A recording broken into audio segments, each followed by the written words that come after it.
यमुना के किनारे बसा था एक छोटा सा गांव जिसका नाम था देमचौक। गांव के लोग सादा सीधा जीवन जीते थे। खेतों में काम करना, गायों को चराना और शाम को चौपाल पर बैठकर कहानियां सुनाना उनकी दिनचर्या थी। हर दिन की शुरुआत लोगों के चेहरों पर मुस्कान लेकर आती थी, लेकिन रघु के लिए हर सुबह एक नई कठिनाई और संघर्ष की कहानी साथ लाती थी। वो दिन भर गली चाली भटकता रहा, घरों के दरवाजे खटखटाए, कई लोगों से विनती की, पर उसकी मेहनत का फल केवल एक मुट्ठी चावल के रूप में मिला। सूरज ढलते ढलते वो थक कर चूर हो गया था निराश मन से। जब वो घर लौटा तो देखा कि सीमा आंगन में चुपचाप बैठी थी। उसका चेहरा बुझा बुझा और उदासी से भरा हुआ लग रहा था। तुम आ गए, आज क्या लाए हो? बस यही एक मुट्ठी चावल। सारा दिन गांव-गांव भटकता रहा, हर दरवाजे पर उम्मीद लेकर गया, लेकिन आखिर में बस इतना ही मिला। सीमा ने गहरी सांस लेकर रघु की ओर देखा। उसकी आंखों में चिंता साफ छलक रही थी। घर में अनाज का एक दाना भी नहीं बचा। इस एक मुट्ठी चावल से क्या होगा? हम दोनों का पेट कैसे भरेगा? और कल क्या करेंगे? रघु घर में जाकर चुपचाप बैठ गया। उसका मन भारी था। वो सोच रहा था कि कैसे वो अपनी पत्नी का पेट भरेगा। तभी द्वार पर एक आवाज आई। कोई है? एक भिक्षा को कुछ भोजन दे दो। रघु और सीमा एक दूसरे की ओर देखने लगे। रघु का मन धर्म संकट में फंस गया। एक ओर उसकी भूखी पत्नी थी, दूसरी ओर द्वार पर खड़ा भिक्षु। रघु ने सीमा की ओर देखा और कहा, सीमा, हम भले ही गरीब हैं, लेकिन धर्म से कभी मुंह नहीं मोड़ सकते। द्वार पर आए व्यक्ति को खाली हाथ नहीं लौटाना चाहिए। रघु, तुम पागल हो गए हो?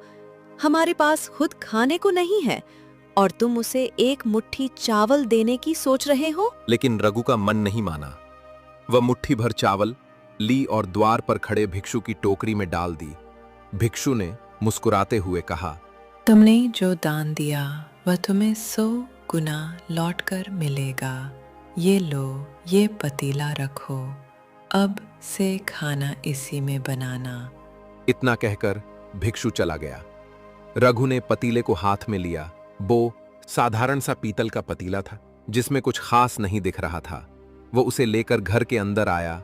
जब सीमा बाहर आई और उसने देखा कि रघु ने चावल भिक्षु को दे दिए, तो उसका गुस्सा फट पड़ा। रघु, तुमने ये क्या किया? अब हम क्या खाएंगे? भूखे मर जाएंगे। सीमा, मैंने जो भी कार्य किया है वह केवल और केवल धर्म के पालन के लिए किया है।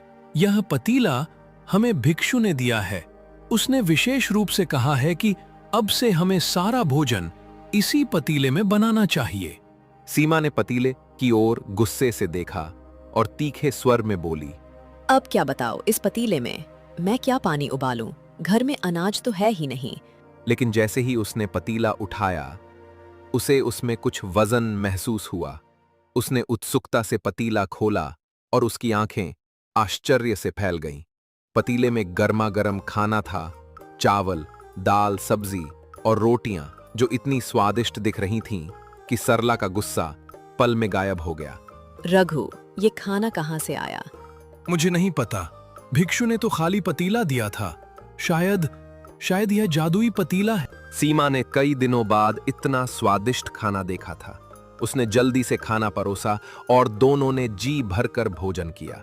लेकिन रघु का मन अभी भी उसी सवाल में उलझा था, क्या ये पतीला वाकई जादुई है? खाना खाने के बाद रघु ने सीमा से कहा, सीमा, मुझे लगता है कि यह पतीला साधारण नहीं है। भिक्षु ने जरूर इसमें कोई जादू छिपाया है। आओ इसका परीक्षण करें। सीमा ने सहमति में सिर हिलाया। दोनों ने पतीला खाली किया और उससे फिर से खाना बनाने को कहा है। पतीला, हमें फिर से स्वादिष्ट खाना दे। कुछ ही पल में पतीला फिर से गर्मा गर्म खाने से भर गया। इस बार खाना और भी स्वादिष्ट था। खीर पूरी और कई तरह की मिठाइयां। रघु और सीमा खुशी से झूम उठे। सीमा, अब हमें कभी भूखा नहीं रहना पड़ेगा। यह पतीला हमारी जिंदगी बदल देगा। रघु और सीमा ने फैसला किया कि वे इस जादुई पतीले का इस्तेमाल सिर्फ अपने लिए नहीं बल्कि पूरे गांव के लिए करेंगे। अगले दिन रघु ने गांव में ऐलान करवाया कि गांव के सभी लोग हमारे घर आएं, हम सबको स्वादिष्ट भोजन खिलाएंगे। जितना खाना चाहो खाओ और अपने परिवार के लिए भी ले जाओ। यह खबर आग की तरह पूरे गांव में फैल गई। लोग हैरान थे कि एक गरीब भिक्षुक जो खुद दूसरों के सामने हाथ फैलाता था, अब पूरे गांव को खाना खिला रहा है। अगले दिन रघु के घर के सामने हजारों लोग इकट्ठा हो गए। कुछ लोग उत्साहित थे तो कुछ लोग जैसे मंगल यह देखने आए थे कि रघु इतने सारे लोगों को कैसे खाना खिलाएगा। रघु और सीमा ने पतीले से एक के बाद एक स्वादिष्ट व्यंजन निकाले ही रहा था। चावल, दाल, रोटी, सब्जी, खीर, जलेबी, हर तरह का खाना लोगों के सामने रखा गया। सभी ने जी भरकर खाना खाया और अपने परिवार के लिए भी ले गए। लेकिन पतीला खाली नहीं आया। मंगल गांव का लालची व्यापारी यह सब देखकर जल भुन गया। वो सोचने लगा, यह रघु जो कल तक मेरे सामने भीख मांगता था, आज इतना धनवान कैसे बन गया? जरूर उसने कोई चोरी की है या कोई जादू टोना किया है। मंगल ने अपने एक नौकर को बुलाया और कहा, रघु ने जरूर कहीं से चोरी की है, नहीं तो एक गरीब भिक्षुक इतना खाना कहां से लाएगा? हमें सावधान रहना चाहिए। इतना कहकर वो नौकर को गांव में भेज दिया और नौकर ने सभी गांव वालों से झूठी बातें बोलने लगा। अरे भाई, क्या तुमने सुना है? मंगल बाबू कह रहे थे कि रघु के पास जो खाना आता है वो कहीं से चुराया हुआ लगता है। एक गरीब भिखारी इतना खाना कहां से लाएगा? लोग तो कहते हैं कि रघु रात में खेतों में घुसकर कुछ चुराता है। मुझे लगता है कुछ तो गड़बड़ है, हमें सावधान रहना चाहिए। लेकिन मां गोमती को रघु पर पूरा विश्वास था। उन्हें लगता था कि रघु ऐसा नहीं कर सकता। बूढ़ी मां गोमती ने मंगल की बातों का विरोध किया। मंगल, तू जलन में अंधा हो गया है। रघु का दिल साफ है, उसने हमेशा दूसरों की मदद की है। अगर उसके पास कोई चमत्कार है तो वह हम सब के लिए इस्तेमाल कर रहा है। तुझे उससे जलन क्यों हो रही है? गांव की खबर दूर दूर तक फैल गई। ये बात राज्य के राजा महाराज विक्रम तक भी पहुंची। राजा एक कठोर लेकिन न्यायप्रिय शासक था। उसका बेटा राजकुमार बहुत दयालु और बुद्धिमान था। जब राजा को पता चला कि एक गरीब भिक्षुक पूरे गांव को खाना खिला रहा है तो वो हैरान हुआ। ये कैसे संभव? जरूर इसमें कोई रहस्य है। उस भिक्षुक को दरबार में बुलाओ, मैं सच जानना चाहता हूं।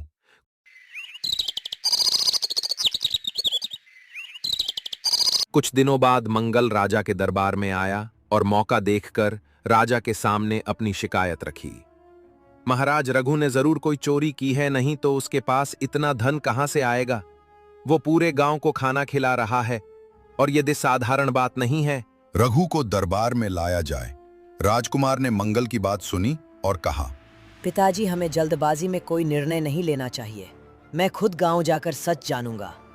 राजकुमार अपने कुछ सैनिकों के साथ गांव पहुंचा। वो रघु के घर गया और वहां का नजारा देखकर हैरान रह गया।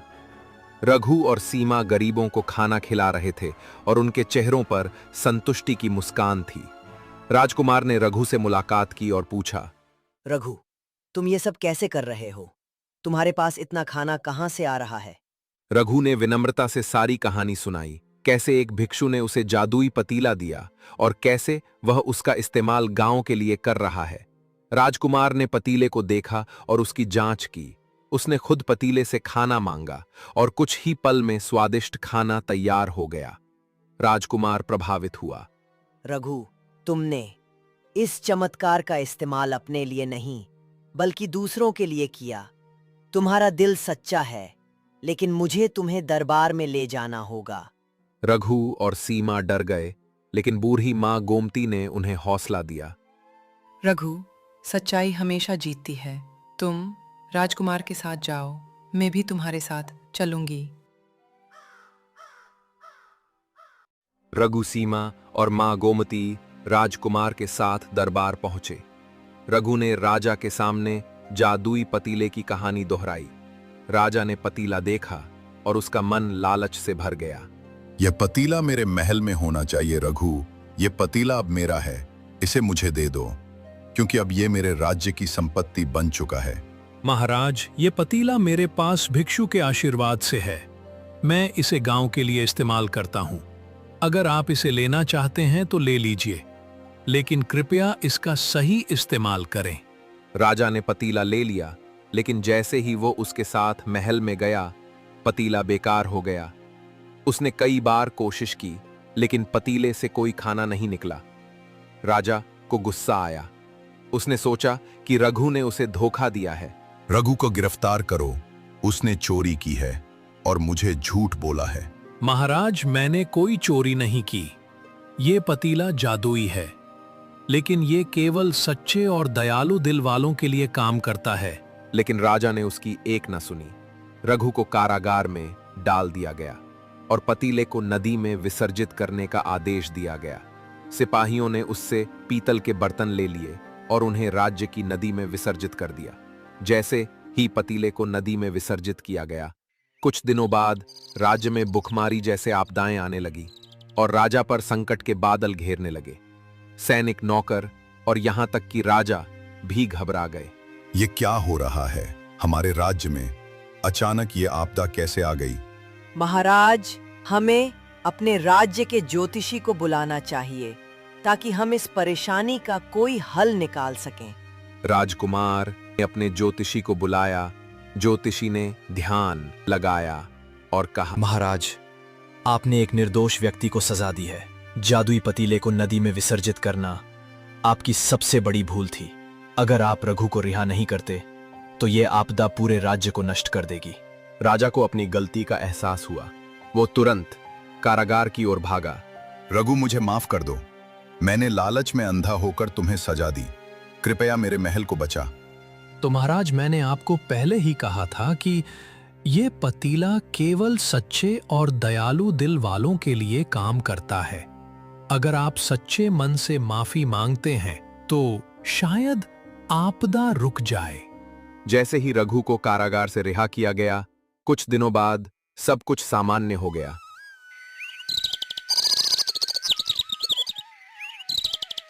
और राजा ने राहत की सांस ली।